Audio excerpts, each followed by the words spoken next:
ಅದರಲ್ಲಿ ಅರೆಸ್ಟ್ ಮಾಡೋವಂಥದ್ದು ಇದೆಯಾ, non bailable ಇದೆಯಾ, ಬೇಲೆಬಲ್ ಇದೆಯಾ, ಇದನ್ನೆಲ್ಲ ನೋಡ್ತಾರೆ. ಅದಕ್ಕೆ ಈಗ ಅವರು 41A ಅಂತೇಳಿ ನಮ್ಮ CRPCನಲ್ಲಿ ಇರ್ತಕ್ಕಂಥದ್ದು, ಅದರ ಸೆಕ್ಷನ್ ಅಡಿಯಲ್ಲಿ ನೋಟಿಸ್ ಕೊಟ್ಟಿದ್ದಾರೆ. ಅವರು 24 ಅವರ್ಸಲ್ಲಿ ಬಂದು ಅವರು ಅಪಿಯರ್ ಆಗಬೇಕು. ಒಂದು ವೇಳೆ ಅಪಿಯರ್ ಆಗಲಿಲ್ಲ ಅಂತಂದರೆ ನೆಕ್ಸ್ಟು ಪ್ರೊಸೀಜರ್ ಏನಿದೆ ಅದನ್ನು ಮಾಡ್ತಾರೆ. ಎಲ್ಲದಕ್ಕೂ ಒಂದು ಇಮಿಡಿಯೇಟಾಗಿ ನಾವು SIT ಮಾಡಿದೋ, ಇಮಿಡಿಯೇಟಾಗಿ ಅದನ್ನು SIT ಮಾಡಿ ಅದಕ್ಕೆ ಚಾಲನೆ ಕೊಟ್ಟು ಅದನ್ನೆಲ್ಲ ಏನೂ ಮಾಡಲಿಲ್ಲ ಅಂತ ಹೇಳಿದರೆ, ಅದರಲ್ಲೂ ಕೂಡ ಗೃಹ ಮಂತ್ರಿಗಳು, ಕೇಂದ್ರದ ಗೃಹ ಮಂತ್ರಿಗಳು ಕೂಡ ಅದನ್ನೇ ಹೇಳಿದ್ದಾರೆ. ನಾನು ಕೂಡ ಗಮನಿಸಿದೆ. ಅದು ಆ ರೀತಿ ಯಾರನ್ನು ರಕ್ಷಣೆ ಮಾಡ್ತಕ್ಕಂಥದ್ದು ಏನಿಲ್ಲ. ಇದರಲ್ಲಿ ಕಾನೂನಿನ ಚೌಕಟ್ಟಿನಲ್ಲಿ ಏನು ಮಾಡಬೇಕು ಇಮಿಡಿಯೇಟಾಗಿ ಅದಕ್ಕೆ ಪ್ರಾರಂಭ ಆಗಿದೆ. SIT ಯಾಕೆಂದರೆ ಇದರಲ್ಲಿ ಭಾಳ ಜನರ ಜೀವನ ಕೂಡ ಇದರಲ್ಲಿದೆ. ಹಾಗಾಗಿ ನಾವು ಇಷ್ಟ ಬಂದಂಗೆ ಮಾಡೋಕ್ಕೆ ಬರೋದಿಲ್ಲ. ಅದಕ್ಕೋಸ್ಕರ SITಯನ್ನು ಮಾಡಿದ್ದೇ ಅದೇ ಉದ್ದೇಶಕ್ಕೆ ಮಾಡಿ ಅದರ ತನಿಖೆಯನ್ನು ಪ್ರಾರಂಭ ಮಾಡಿದ್ದಾರೆ, ನೋಟಿಸ್ ಕೊಟ್ಟಿದ್ದಾರೆ. ಆಮೇಲೆ ಸ್ಟೇಟ್ಮೆಂಟು ಯಾರು ಕಂಪ್ಲೇಂಟ್ ಕೊಟ್ಟಿದ್ದರೋ ಆ ಸ್ಟೇಟ್ಮೆಂಟ್ ತೊಗೊಂಡಿದ್ದಾರೆ. ಪ್ರೊಸೀಜರಲ್ಲಿ ಅವರು ಮಾಡ್ತಾಯಿದ್ದಾರೆ. ಸುಮ್ಮನೆ ಬೇಕಾಬಿಟ್ಟಿ ಮಾಡೋಕ್ಕಾಗೋದಿಲ್ಲ. ಇದನ್ನು ಭಾಳ ಸೀರಿಯಸ್ ಆಗಿ ಮಾಡಬೇಕು, ಕಾನೂನಿನ ಚೌಕಟ್ಟಿನಲ್ಲೇ ಮಾಡಬೇಕಾಗ್ತದೆ. ಸರ್, ಈ ವಿಡಿಯೋ ಯಾರು ಲೀಕ್ ಮಾಡಿದ್ರು ಅನ್ನೋಂಥ ಪ್ರಶ್ನೆ ಬರ್ತಾ ಇದೆ. SIT ರಚನೆ ಆದಮೇಲೂ ಕೂಡ ವಿಡಿಯೋಗಳು ಇನ್ನೂ ಲೀಕ್ ಆಗ್ತಾ ಇದ್ದಾವೆ. ಇಲ್ಲ, ಅದನ್ನೆಲ್ಲ ಅವರು SITನವರೇ ಗಮನಿಸ್ತಾರೆ. ನಾವೇನು ಹೇಳೋಕ್ಕಾಗೋದಿಲ್ಲ ಅದಕ್ಕೆ. ಸರ್, ಈಗ ಅದು ವೈಯಕ್ತಿಕ ದ್ವೇಷಕ್ಕೂ ಕೂಡ ಕಾರಣ ಆಗ್ತಾ ಇದೆ ಸರ್. ಈಗ HD ಕುಮಾರಸ್ವಾಮಿ ಮತ್ತು ಅವರು DK ಶಿವಕುಮಾರ್ ಅವ್ರ ಮಧ್ಯೆ ವಾಕ್ಸಮರ ನಡೀತಾ ಇದೆ ಈ ಒಂದು ವಿಚಾರವಾಗಿ.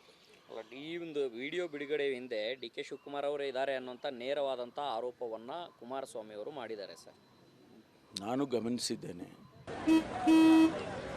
ನಡಿ ಈಗ ಶುರು ಮಾಡೋಣ. ಕೇಸರಿಯಿಂದ ಮನೋಲ್ಲಾಸ ಮನಸ್ಸು ಮತ್ತೇರಿ ಕುಣಿದಾಡಿದೆ ನೋಡು, ಮನಸ್ಸು ಮತ್ತೇರಿ ಕುಣಿದಾಡಿದೆ ನೋಡು. ಕ್ಷಣ ಕ್ಷಣವೂ ಆಚರಿಸಿ ಕೇಸರಿ ಹಬ್ಬ.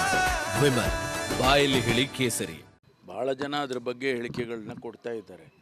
ನಾನು ಕೂಡ ಗಮನಿಸಿದ್ದೇನೆ. ಅದಕ್ಕೆಲ್ಲ ನಾನು ಉತ್ತರ ಕೊಡೋಕ್ಕಾಗೋದಿಲ್ಲ. ಅದಕ್ಕೆಲ್ಲ SIT ತನಿಖೆ ವರದಿ ಬಂದ ಮೇಲೆ ಸತ್ಯಾಸತ್ಯತೆ ಏನಿದೆ ಅನ್ನೋದನ್ನು ನೋಡಿ ತಾನೇ ಆಮೇಲೆ ನಾವು ಕ್ರಮ ಮಾಡಬೇಕಾಗಿರುವಂಥದ್ದು. ಹಾಗಾಗಿ ಅದು SIT ವರದಿ ಬರೋವರೆಗೂ ನಾವು ಏನು ಹೇಳಿಕೆಗಳನ್ನ ಕೊಡೋದಿಲ್ಲ, ಕೊಡಬಾರ್ದು ಕೂಡ. ಒಂದು ವೇಳೆ ಲೀಕ್ ಮಾಡಿ ಅವರು ಗೊತ್ತಾ ಅವ್ರ ಮೇಲೂ ಕ್ರಮ ಆಗುತ್ತೆ. ಅದು ನೋಡೋಣ. ಟರ್ಮ್ಸ್ ಆಫ್ ರೆಫರೆನ್ಸ್ನಲ್ಲಿ ಯಾವ ರೀತಿ ಮುಂದುವರಿಯುತ್ತೆ SITನವರು. ಈಗ ಯಾರಾದರೂ ಕಂಪ್ಲೇಂಟ್ ಕೊಡಬೇಕಲ್ಲ, ಇಂಥವ್ರು ಲೀಕ್ ಮಾಡಿದರು, ಇಂಥವ್ರು ಇದನ್ನೆಲ್ಲ ಮಾಡಿಸಿದ್ದಾರೆ, ಹಾಗೆ ಹೀಗೆ ಅಂತ ಅವೆಲ್ಲ ಬರ್ಬೋದು. ಬಂದಾಗ ಅದನ್ನು SITನವರೇ ಕ್ರಮ ತಗೊಳ್ತಾರೆ. SIT ಅವ್ರು ನೋಟಿಸ್ ಕೊಟ್ಟಿದ್ದಾರೆ ಪ್ರಜ್ವಲ್ಗೆ, ಅವರು ವಿದೇಶದಲ್ಲಿದ್ದಾರೆ ಅಂತ ಹೇಳ್ತಿದ್ದಾರೆ ಸರ್. ಸೊ ಅದು ಕೇಂದ್ರ ಸರ್ಕಾರ ಸಹಕಾರ ಬೇಕಾಗುತ್ತಾ, ಇಲ್ಲ SIT ಅವರೇ ನೇರವಾಗಿ ಅದನ್ನು ಆಪರೇಷನ್? ಇಲ್ಲ, ಕೇಂದ್ರ ಸರ್ಕಾರ ಈಗ SITನವರು ನೋಟಿಸ್ಸು ಜಾರಿ ಮಾಡಿದ್ದಾರೆ. ಅವರು ಹೊರಗಡೆ ಹೋಗಿರೋದು, ಅವ್ರ ಏರ್ ಟಿಕೆಟು ಅದೆಲ್ಲ ಸಿಕ್ಕಿರ್ತಕ್ಕಂಥದ್ದು, ಅದೆಲ್ಲ ಹೊರಗಡೆ ಹೋಗಿದ್ದಾರೆ ಅಂತಕ್ಕನ್ನೋದು ಖಾತ್ರಿ ಆಗಿದೆ. ಅವ್ರನ್ನ ವಾಪಸ್ ಕರ್ಕೊಂಬರೋದಕ್ಕೆ ಏನೆಲ್ಲ ಪ್ರೊಸೀಜರ್ ಮಾಡಬೇಕೋ ಅದನ್ನು SITನವರೇ ಮಾಡ್ಕೊಳ್ತಾರೆ. ಕೇಂದ್ರ ಸರ್ಕಾರದ ಸಹಾಯ ಬೇಕಾಗ್ಬೋದು, ಅಥವಾ ಬೇರೆ ಯಾವ ರೀತಿ ಕರ್ಕೊಂಡು ಬರ್ತಾರೆ, ಇವರೇ ಕಳಿಸಿ ಹುಡುಕಿ ಕರ್ಕೊಂಡು ಬರ್ಬೋದು. ಏನು ಪ್ರೊಸೀಜರ್ ಅಡಾಪ್ಟ್ ಮಾಡ್ತಾರೆ ಅದು ಅವ್ರಿಗೆ ಬಿಟ್ಟಿದ್ದು. ಸರ್, ಈಗ ಪ್ರಶ್ನೆ ಇನ್ನೊಂದು ಎದ್ದೇಳ್ತಾ ಇರತಕ್ಕಂಥದ್ದು, ಒಂದು ದೌರ್ಜನ್ಯ ಒಳಗಾದಂಥ ಮಹಿಳೆಯರಿಗೆ ನ್ಯಾಯ ಕೊಡಬೇಕಾಗಿರತಕ್ಕಂಥದ್ದು, ಮತ್ತು ಇನ್ನೊಂದು ಈ ವಿಡಿಯೋ ಲೀಕ್ ಮಾಡಿದವರು ಯಾರು ಅನ್ನೋಂಥ ಭಾಳ ಪ್ರಶ್ನೆ ಎದ್ದೇಳ್ತಾ ಇದೆ. ಅದು ಅವ್ರ ಮೇಲೆ ಕ್ರಮ ಆಗಬೇಕಾಗಿರ್ತಕ್ಕಂಥದ್ದು. ಅದನ್ನು ನೋಡೋಣ. ಒಂದು ಬಾರಿ SIT ವರದಿ ಬಂದು ಅದರಲ್ಲೇ ಗೊತ್ತಾಗ್ತದಲ್ಲ ಯಾರು ಬಿಡುಗಡೆ ಮಾಡಿದ್ದಾರೆ, ಅಥವಾ ಯಾರು ಒರಿಜಿನೇಟ್ ಆಗಿರೋದು ಯಾರಿಂದ ಅಂತಲೂ ಗೊತ್ತಾಗ್ಬೋದು.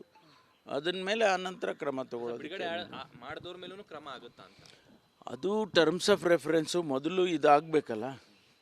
ಇದಾಗಿದ ಮೇಲೆ ಇದ್ರ ಗ್ಯಾರಂಟಿ ಆದಮೇಲೆ ಆಮೇಲೆ ಮುಂದಿನ ಕ್ರಮಗಳು. ಸರ್, ಈಗ ಈ ಒಂದು ಪ್ರಕರಣ ಸೂಕ್ಷ್ಮ ಮತ್ತು ಗಂಭೀರ ಸ್ವರೂಪದ್ದು. ನಿನ್ನೆ CM ಸಿದ್ದರಾಮಯ್ಯ ಅವ್ರ ಜೊತೆಗೆ ತಾವು ಕೂಡ ಒಂದು ಸಭೆ ಮಾಡಿದ್ರಿ. ಏನಾದ್ರು ಇನ್ಸ್ಟ್ರಕ್ಷನ್ ಆ ಥರದ್ದು ಏನಾರು ಅಂತ ಸರ್? ಇಷ್ಟೇ ನಾವು SITಗೆ ಕೊಟ್ಟಿರ್ತಕ್ಕಂಥದ್ರ ಬಗ್ಗೆ ಸರ್ಕಾರ ಎಷ್ಟು ಗಂಭೀರವಾಗಿ ತೊಗೊಂಡಿದೆ ಅನ್ನೋದ್ರ ಬಗ್ಗೆ, ಆಮೇಲೆ ಸಚಿವರುಗಳು, ಕೇಂದ್ರ ಸಚಿವರುಗಳು ಮಾತಾಡೋದು, ಕರ್ನಾಟಕ ಸರ್ಕಾರ ಏನೂ ಮಾಡ್ತಾ ಇಲ್ಲ ಅನ್ನೋದು, ಇದ್ರ ಬಗ್ಗೆ ಎಲ್ಲ ಚರ್ಚೆ ಮಾಡಿದ್ದೇವೆ. ಅದಕ್ಕೇನು ನಾವು ಸೂಚನೆ ಕೊಡಬೇಕು SITಗೆ ಅಂತಕ್ಕಂಥದ್ದನ್ನು ಈಗಾಗಲೇ ಕೊಟ್ಟಿದ್ದೇವೆ. ಸರ್, ನಿಮ್ಮದು ಶಾಸಕರು ಕರೆಂಟ್ ಕಟ್ ಮಾಡ್ತೇವೆ ಲೀಡ್ ಕೊಡದೇ ಇದ್ರೆ ಅನ್ನೋ ಅಂತ ಮಾತನ್ನು ಪದೇ ಪದೇ ಹೇಳ್ತಾ ಇದ್ದಾರೆ ಸರ್. ನಾನು ಗಮನ ಆ ಥರ ನಾವು ಯಾವ ಭಾಗ್ಯಗಳನ್ನು ಕಟ್ ಮಾಡೋದಿಲ್ಲ. ಪದೇ ಪದೇ ಹೇಳಿದ್ದೇವೆ. ಚುನಾವಣೆ ಆದಮೇಲೆ ಭಾರತೀಯ ಜನತಾ ಪಾರ್ಟಿಯವರು ಚುನಾವಣೆ ಆದಮೇಲೆ ಎಲ್ಲ ಗ್ಯಾರಂಟಿಗಳನ್ನ ಕಾಂಗ್ರೆಸ್ನವ್ರು ಕಟ್ ಮಾಡ್ತಾರೆ ಅಂತೇಳಿ ಚುನಾವಣೆ ಭಾಷಣಗಳಲ್ಲೇ ಹೇಳಿದ್ದಾರೆ.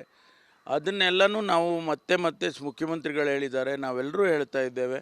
ಯಾವುದೇ ಗ್ಯಾರಂಟಿಯನ್ನು ನಾವು ಚುನಾವಣೆ ಆದಮೇಲೆ ಕೂಡ ಕಟ್ ಮಾಡೋದಿಲ್ಲ, ಮುಂದುವರಿಸ್ತೇವೆ. ಈಗಾಗಲೇ ಬಡ್ಜೆಟ್ರಿ ಅಲೋಕೇಶನ್ನು ಆಗಿದೆ, ಅದನ್ನೆಲ್ಲ ನಾವು ಹೇಳಿದ್ದೇವೆ. ಪ್ರಜ್ವಲ್ ರೇವಣ್ಣ ಅವ್ರ ಪ್ರಕರಣದಿಂದ ಸರ್ ಬಿಜೆಪಿ ಅವರಿಗೆ ಅಂತರ ಕಾಪಾಡ್ಕೊಳ್ಳೋಂಥ ಪರಿಸ್ಥಿತಿ ಬಂದಿದೆ. ನೇಹ ಪ್ರಕರಣವನ್ನು ಮಾತಾಡ್ತಾ ಇದ್ರು ಎಲ್ಲವೂ ಕೂಡ. ಅದು ಅವರ ಪಕ್ಷದ ವಿಚಾರ, ಅವ್ರಿಗೆ ಬಿಟ್ಟಿರೋವಂಥದ್ದು. ನಾವು ಅದರಲ್ಲಿ ಇಂಟರ್ಫಿಯರ್ ಆಗೋಕ್ಕಾಗಲ್ಲ.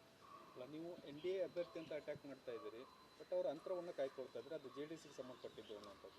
ಅದು ಅವ್ರಿಗೆ ಬಿಟ್ಟಿದ್ದಲ್ಲ, ಅವ್ರು ಆ ಎರಡೂ ಪಕ್ಷಗಳಿಗೆ ಬಿಟ್ಟಿದ್ದು. ಅವ್ರೇನು ತೀರ್ಮಾನ ತಗೊಳ್ತಾರೆ, ಅಂತರ ಕಾಯ್ಕೊಳ್ತಾರ, ತಬ್ಕೊಳ್ತಾರ ಗೊತ್ತಿಲ್ವಲ್ಲ ಇನ್ನು. ಈಗ ಆಗಿದೆ ಸರ್. ಅದೇನಾದರೂ ಮಾಡ್ಕೊಳ್ಳಿ, ಅವ್ರಿಗೆ ಬಿಟ್ಟಿದ್ದು.